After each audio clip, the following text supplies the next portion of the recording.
আমি সিকিম গেছি, সিকিমে আমাকে একজন বলতেছে যে তোদের দেশে একটা সুপারস্টার আছে। তা আমি ভাবছি কে না খেয়েছিলাম, আমি কয়েকটা নাম বললাম, কয় না চিনেই না, ঠিক আছে। তারপর বললাম যে কে, ও আর বউরে ফোন করে বলছে যে বাংলাদেশের সুপারস্টারটা জানে, তো হিরো আলমের কথা। বিদেশিরা জানে বাংলাদেশে একমাত্রই সুপারস্টার একজনই খ্যাতি অর্জন করেছে হিরো আলম। কথাগুলো বললো কে? এক কুলাঙ্গার টাকলা।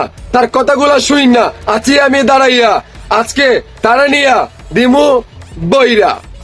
ভাই আমার কথা হচ্ছে এফডিসির ভিতরে ওকে নিয়ে আসছিল কে?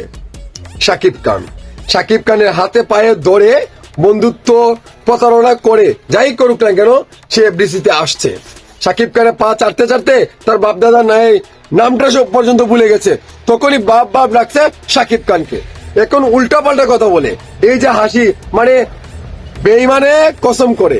আর তুই হচ্ছে যে একটা মূর্খর বাচ্চা, অশিক্ষিতর বাচ্চা, তুই কসম কি আর এই কি সেই কি বুকে হাত দিয়ে কথা বললেই কি আর না বললেই কি।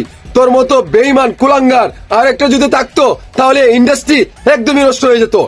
যখন বাংলাদেশে যখন আওয়ামী লীগ ক্ষমতায় ছিল তখন 5ই আগস্টের পর থেকে সে কিন্তু উধাও হয়ে যায় এই টাকলা।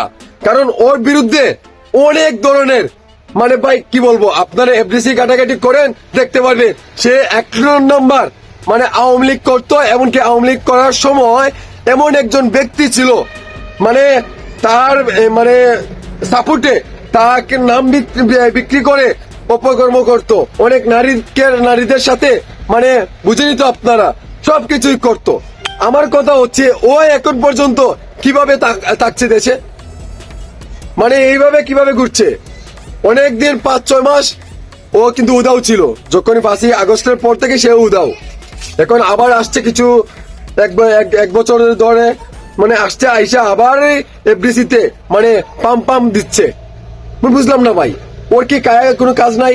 সিনেমা বানাতে পারে না ভালো একটা, মানে এই সেই, মানে কে কি করলো, কার সাথে কে ঘুমাইলো, মানে কার সাথে কোথায় গেল, ঘুরাইতে গেল, এই করলো সেই করলো, সবকিছু উড়ির পুঁতে কুজ নিয়ে থাকে।